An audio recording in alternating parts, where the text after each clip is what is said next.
წმინდა აბა დოროთე, სულის სასარგებლო სწავლანი. სწავლა მე-13, რათა უშფოთველად და მადლობით მოვითმინოთ განსაცდელი. კარგად თქვა მამა პიმენმა, მონაზონი განსაცდელში იცნობაო. ღვთის ჭეშმარიტ მსახურებაში მყოფი მონაზონიც წინასწარვე მზად უნდა იყოს განსაცდელების დასათმენად. მათი წვევისას არ უნდა გაოცდეს, არც აღშფოთდეს, არამედ სწამდეს, რომ ღვთის განგების გარეშე არაფერი ხდება. სადაც ღვთის განგებაა, იქ უეჭველად სულისთვის უმჯობესიც არის. რასაც ღმერთი გვიკეთებს, ყველაფერი ჩვენ და სასიკეთოა, რადგან ვუყვარვართ. როგორც მოციქული ამბობს, ჩვენც გვმართებს მადლობდეთ ყოვლადვე ყოველთათვის ღმერთსა. არაფერში არ უნდა გამოვიჩინოთ სულმოკლეობა, არამედ ყველაფერი რაც გვემართება, თავმდაბლად და ღვთისადმი მადლიერებით უნდა მივიღოთ. უნდა ვთქვათ, რასაც ღმერთი გვიკეთებს, ყველაფერს სასიკეთოდ აკეთებს, რადგან ვუყვარვართ, იმიტომ აკეთებს, რომ ღმერთი მოწყალეა. როცა კაცს მეგობარი ჰყავს და მისგან რამე წყენა შეხვდება, იმას კი არ იფიქრებს, რომ წყენის მიზნით მოექცა ასე, არამედ იტყვის, ვუყვარვარ და ამიტომ აკეთებს. განა მით უმეტეს არ უნდა ვიფიქროთ ღმერთზე, ვინც დაგვბადა და არა არსისგან არსად გვაქცია, ჩვენთვის განკაცდა და მოკვდა, რომ ყოველივეს ჩვენ და სასიკეთოდ აკეთებს და ვუყვარვართ. კაცი მეგობარზე ამბობს, ვუყვარვარ, ჩემი რიდი აქვს, მაგრამ სიბრძნე არ ყოფნის და უნებურად მაწყენინებს ხოლმე. ღმერთზე კი ამას ვერ ვიტყვით, რადგან სიბრძნის წყაროა იგი, ყოველივე იცის და ყველაზე მცირე რამესაც კი ჩვენ და სასიკეთოდ აკეთებს. მეგობარზე შეგვიძლია ვთქვათ, რომ ვუყვარვართ, ჩვენი სიკეთე სურს, ბრძენიცაა, მაგრამ არ ძალუც ის გაგვიკეთოს, რაც ჩვენთვის უმჯობესია. ღმერთის შესახებ კი ვერც ამას ვიტყვით, ყველაფერი შეუძლია და შეუძლებელი მისთვის არაფერია. რა კი ასია და ღმერთს უყვარს თავისი დაბადებული, არის სიბრძნის წყარო, იცის რაც ჩვენთვის უმჯობესია, შეუძლებელი მისთვის არაფერია და ყოველივე მის ნებას ემორჩილება. მაშინ უნდა ვიცოდეთ, რომ რაც გვემართება, ყველაფერს ჩვენ და სასიკეთოდ აკეთებს ღმერთი. მისი მადლიერები უნდა ვიყოთ და ყველაფერი როგორც მოწყალე და ტკბილი მეუფისგან გამოგზავნილი სიხარულით უნდა მივიღოთ, თუნდაც საწყენი იყოს, რადგან ღმერთი ყოველივეს მართალის სასჯელით სჯის და ჩვენს წყენასა და გასაჭირს უყურადღებოდ არ ტოვებს. არიან ადამიანები, რომლებიც ამბობენ, თუ რამე შემემთხვა და მწუხარებისგან ცოდვაში ჩავვარდი, როგორღა ვთქვა, რომ ეს ჩემ და სასიკეთოდ მოხდა. ეს ასე არ არის, ცოდვაში ჩვენი მოუთმენლობით ვარდებით, რადგან არ გვინდა მცირე გასაჭირი დავითმინოთ და არც ჩვენი ნების საწინააღმდეგოდ რამე შეგვემთხვას. არადა ღმერთი ისეთ განსაცდელს არ დაუშვებს, რომლის გამოც ცოდვაში ჩავვარდებით, ან რომელიც ჩვენს ძალას აღემატება, როგორც მოციქული ამბობს, სარწმუნო არს ღმერთი, რომელმან არ აგიტევნეს თქვენ განცდად უფრო ის ძალისა თქვენისა, მაგრამ ჩვენ არ გვაქვს მოთმინება, არც მცირე გასაჭირის მოთმენა გვსურს, არც არაფერს ვღებულობთ თავმდაბლად, ამიტომაც ვიმუსრებით. რამდენადაც განსაცდელისგან გაქცევას ვლამობთ, იმდენად მეტად გვატყდება ის თავს და რამდენადაც მეტ სულმოკლეობას ვიჩენთ, იმდენად უფრო ვერ ვაღწევთ მას თავს. ზოგიერთები რამე საჭიროების გამო ზღვაში დაცურავენ, თუ ცურვა კარგად იციან, ღელვაში ტალღას ქვეშ უწვევიან, ვიდრე ჩაივლიდეს და ასე დაცურავენ უვნებლად. მაგრამ თუ ტალღას წინააღმდეგობას გაუწევენ, ვერაფერს მოიგებენ, ტალღა მათ გარიყავს და უკან გადაისვრის. თუ კვლავ შეუდგებიან ცურვას და სხვა ტალღასაც შეეწინააღმდეგებიან, ისევ უკან გადააგდებს, გარიყავს და ვერაფერს მოიგებენ. როგორც ვთქვი, თუ თავს დაიმდაბლებენ, უშრომლად იცურავებენ და რაც სურთ, იმას გააკეთებენ, რადგან ტალღა არაფერს ავნებს მათ. ასევეა განსაცდელებიც. თუ თავმდაბლად და მადლობით დავითმენთ, უვნებლად ჩაგვივლის. ხოლო თუ ვიწუხებთ, ვიშფოთებთ, სხვებს დავაბრალებთ და არა ჩვენს თავს, ვერაფერს ვირგებთ. პირიქით, უფრო მეტად გვევნება და განსაცდელს დავიმძიმებთ. განსაცდელი მეტად სასარგებლოა მათთვის, ვინც მოთმინებით ღებულობს მას. ასევე თუ რამე ვნება გაწუხებთ, არ აღშფოთდეთ, რადგან ესეც უგუნურებისა და ამპარტავნებისგან არის, როცა კაცს რამე ვნება ებრძვის და იგი შფოთავს. ეს მაშინ ხდება, როცა კაცმა თავისი უძლურება არ იცის და შრომას გაურბის. როგორც მამებმა თქვეს, იმიტომ ვერ ვაღწევთ წარმატებას, რომ ჩვენი შესაძლებლობა არ ვიცით. მოუთმენლობას ვიჩენთ წამოწყებულ საქმეში და გაურჯელად გვსურს სათნოების მოპოვება. რატომ უკვირს ვნებებით შეპყრობილს რამე ვნება რომ ებრძვის? პირველად შენ თვითონ მოიმოქმედე, შენში დაამკვიდრე, ახლა შენთანაა და გებრძვის. შენ კი ამბობ რატომ მებრძვისო? მოითმინე, იღვაწე და ღმერთს ევედრე, რადგან შეუძლებელია კაცმა რამე შესწოდოს და შემდეგ ის ვნება არ შეებრძოლოს მას. როგორც მამას სისო ამბობდა, მათი ჭურჭელი შენშია, მიეცი მათ მათი წინდი და გაგეცლებიან. ჭურჭელს იგი ცოდვების მიზეზს უწოდებს, რადგან შეუძლებელია ცოდვების მიზეზი გვიყვარდეს და მან არ დაიპყროს ჩვენი გონება და არ შეგვებრძოლოს, რათა ჩვენსავე უნებლიეთ შევცოდოთ, რადგან ჩვენივე ნებით აღმოჩნდით მათ ხელთ. ეფრემზე, რომელმაც თავისი წინააღმდგომი, ანუ სინდისი დათრგუნა, წინასწარმეტყველი ამბობს, დათრგუნა მსჯავრი.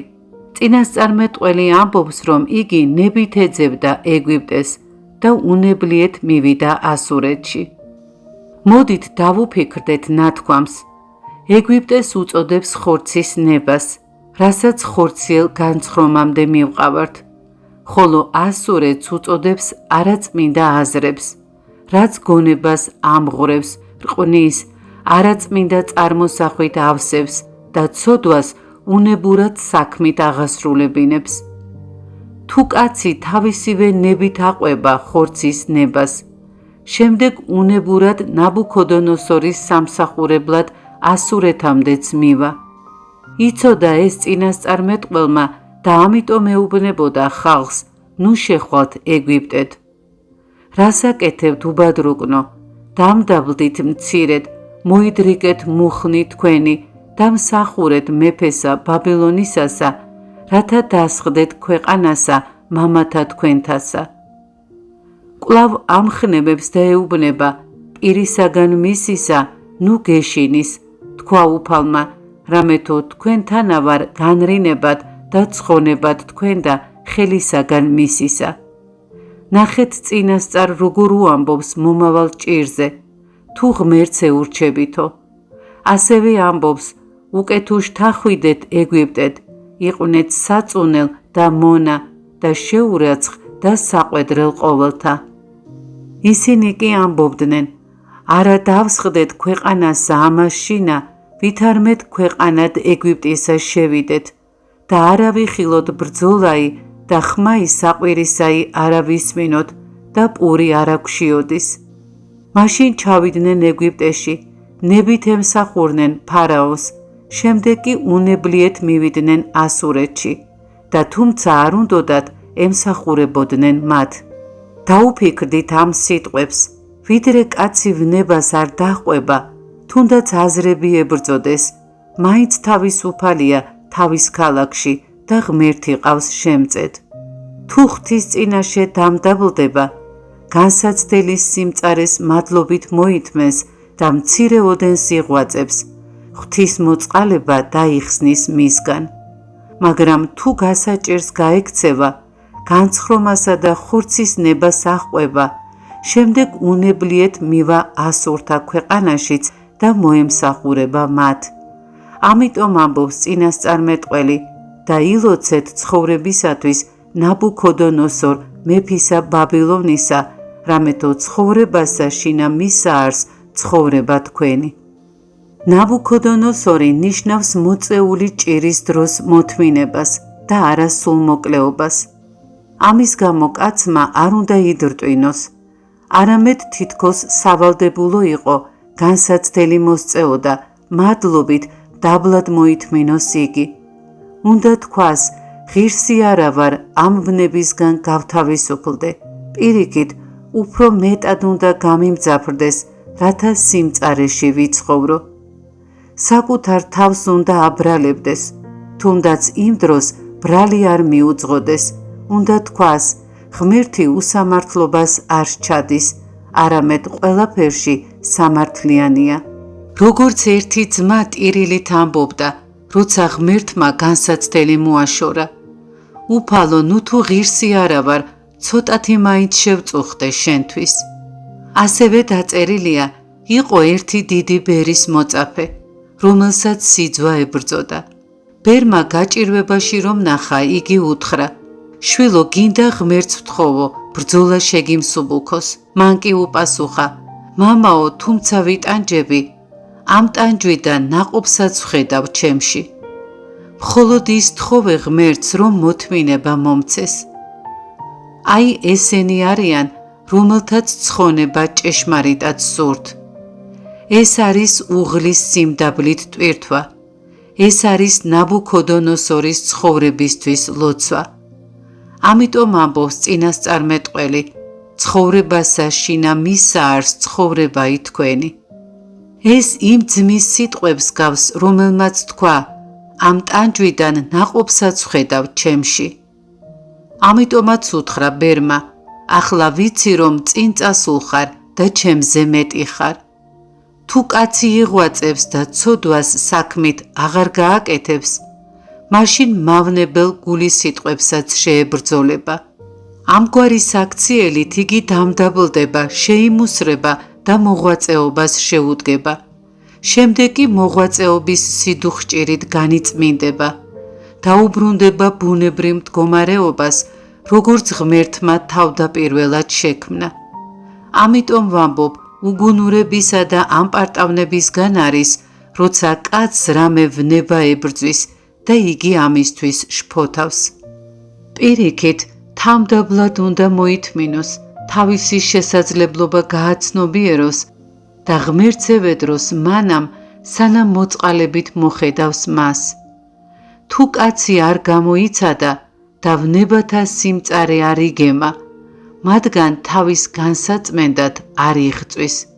ფსალმუნშიც არის ნათქვამი, აღმოცენებასა ცოდვილთასა ვითარცა თივაი და გამოჩნდეს ყოველნი, რომელნი იქმან უსჯულოებასა, რაითა მოისრნენ უკუნითი უკუნისამდე. აღმოცენებასა ცოდვილთასა ვითარცა თივაი არის მავნებელი გულის სიტყვები, რადგან თივა სუსტია და ძალა არ აქვს. ასევე არიან ისინიც, როცა მავნებელი გულის სიტყვები აღმოცენდება სულში, შემდეგ ყოველნი უსჯულოების მოქმედნიც, ანუ ვნებები გამოჩნდებიან, რაითა მოისრნენ უკუნითი უკუნისამდე. რადგან როცა მოღვაწეთა ვნებები წარმოჩნდებიან, შემდეგ ისინი სპობენ კიდეც მათ. დაუფიქრდით ამ სიტყვებს, თავდაპირველად მავნებელი აზრები აღმოცენდებიან, შემდეგ თავს იჩენენ ვნებები და მოისრვებიან. ყოველივე ეს მოღვაწეებს შეეხება, ხოლო ჩვენ, რომლებიც საქმით ჩავდივართ ცოდვებს და თავს არ ვანებებთ მათ, არც კი ვიცით, როდის აღმოცენდებიან, ან როდის იჩენენ თავს. იმავ წუთს ეგვიპტეში ვართ და ფარაონისთვის ვაკეთებთ საძაგელ ალისს. ვინ მოგცემს გონიერებას, რომ ჩვენი მონობის სიმწარე გავაცნობიეროთ? როცა ისრაელის შვილები ეგვიპტეში იყვნენ და ფარაონს ემონებოდნენ, ალისს ამზადებდნენ. ალიზის მკეთებელნი კი ნიადაგ მიწისკენ არიან დახრილნი. იქ არის მათი გონებაც, ასევეა სულიც, როცა მას ეშმაკი დაეუფლება და საქმით აღასრულებს ცოდვას, სულიერს ვეღარას გებულობს და მხოლოდ ამას ოფლისა ესმის, რადგან თავდაპირველი სიბრძნე დათრგუნული აქვს. მაშინ მათ თავისივე დამზადებული ალიზისგან 3 ძლიერი ქალაქი ააგეს: პითონი, რამესი და ონი, რომელსაც ახლა ილიოპოლისი ჰქვია. ხოლო ესენი არიან გემოთ მოყვარეობა, ვერცხლის მოყვარეობა და დიდების მოყვარეობა, რომელთაგან მოდის ყოველი ცოდვა. როცა ღმერთმა მოსე ეგვიპტეში გაგზავნა ფარაონის მონობიდან მათ გამოსახსნელად, მაშინ ფარაონმა უფრო დაუმძიმა შრომა და უთხრა: გცალს მოცალე ხართ და მისთვის სიტყვით განვიდეთ და ემსახურეთ უფალსა ღმერთსა ჩვენსა. ასეა ეშმაკიც, როცა ნახავს ღმერთმა სულს მოხედა და სურს მისი ან რომელიმე თავისი მონის სიტყვით ვნებები შეუმსუბუქოს, მაშინ ეშმაკი უფრო მეტად დაამძიმებს და მეტი გამძაფრებით შეებრძოლება. მამებმა იცოდნენ ეს, ამიტომაც ასწავლიდნენ და თავიანთი სწავლებით ადამიანებს ნუგეშს სცემდნენ, რათა არ შეშინებოდათ. ზოგი მათგანი ამბობს: გაძლიერდი და წამოდექი. სხვა მამა ამბობს: სათნოებათა მოპოვების მსურველთა ძალა ის არის, რომ დაცემისას სულ მოკლენი არ იყვნენ და კვლავ წამოდგნენ. მსგავს სიტყვებს ამბობს ყველა მათგანი და ხელს უწვდის დაცემულთ, როგორც ეს წმინდა წერილიდან ისწავლეს. დაწერილია: ნუ დაცემული არა აღდგების, ანუ მიქცეული არ მოიქცევის. მოიქეცით ძენო მომქცეველნო და განვკურნე შემუსრილებანი თქვენი, იტყვის უფალი. როცა ფარაონსა და მის მეგობრებს უფლის ხელი დაუმძიმდათ და ფარაონმა ისრაელის შვილების გაშვება მოინდომა, მან მოსეს უთხრა: გვალე წარვედით და მსახურეთ უფალსა ღმერთსა თქვენსა, გარნა ცხოვარი და ზრუხაი ადგილობანს იყავნ. ფარაონს ასეთნაირად ეწადა მათი უკან დაბრუნება. ასევე გვებრძვის ეშმაკიც, სურს ხორციელი ზრახვებით კვლავ ამას სოფელში დაგვაბრუნოს. მოსემ უთხრა მას: არა ეგრე, არამედ შენცა მეც ჩვენ საწევნელი მსხვერპლთა მათ, რომელი იგი შევსწიროთ ჩვენ უფლისა ღმრთისა ჩვენისა, ხოლო ხვასტა კი ჩვენი ვიდოდის ჩვენთანა. როცა მოსემ ეგვიპტიდან გამოიყვანა ისრაელის შვილნი და მეწამული ზღვა განვლო, ღმერთმა მოისურვა ისინი ფინიკის 70 ხესთან მიიყვანა. ჯერ მერანში მიიყვანა. ხალხი წყურვილისგან იტანჯებოდა, რადგან უწყლოდ იყვნენ, იმ ადგილას კი წყალი მლაშე იყო. ხოლო იქიდან ფინიკის 70 ხესთან და 12 წყაროსთან მიიყვანა. ასევე როცა სული ცოდვისგან დაცხრება და შემეცნების ზღვას გადალახავს, თავიდან მოღვაწეობა და ტანჯვა დასჭირდება, რათა ამგვარი ტანჯვით შევიდეს წმინდა განსასვენებელში. რამე თუ მრავლითა ჭირითა ჯერ არ ჩვენ და შესვლად სასუფეველსა ღმრთისასა. რადგან გასაჭირს ისევე მოაქვს ჩვენთვის ღვთის წყალობა, როგორც ქარს წვიმა. ისევე როგორც მეტისმეტი წვიმა ალპობს ჯერ კიდევ უსუსურ ნაყოფს, ხოლო ქარი აშრობს და განამტკიცებს მას, სულსაც ასუსტებს და ანგრევს დასვენება, უზრუნველობა და შვება, ხოლო ჭირი და განსაცდელი აძლიერებს და ღმერთთან შეაერთებს, როგორც დაწერილია: უფალო ჭირსა მოგიხსენოთ შენ. ამრიგად არ უნდა აღვშფოთდეთ ან მოვიწყინოთ განსაცდელის დროს, არამედ მადლობით უნდა მოვითმინოთ, რათა ღმერთმა მოწყალებით მოხედოს ჩვენს უძლურებას და დაგვიცვას ყოველგვარი განსაცდელისგან, სადიდებლად მისი წმინდა სახელისა. ამინ.